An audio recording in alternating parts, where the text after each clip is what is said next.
Week 1 discussion. I think the period after the Civil War would have been a pretty turbulent time to live in. After the 13th Amendment abolished slavery, all of the African Americans who had previously been slaves were set free. Of course, this would have been great news for the slaves and others who fought to end slavery. On the other hand, I could see how it would create a lot of anxiety for these people, including wondering where they would live and how they would make a living.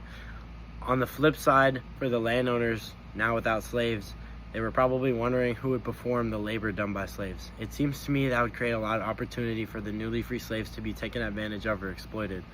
It sounds like a no-win situation where the freed slaves wanted to work but did not trust the landowners. As you mentioned in your lecture, I pay attention to that. I can see why the Freedmen's Bureau was so important.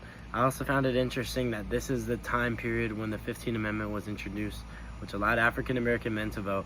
I always thought, thanks to social media, that these voting rights didn't happen until much later during the Civil Rights Movement.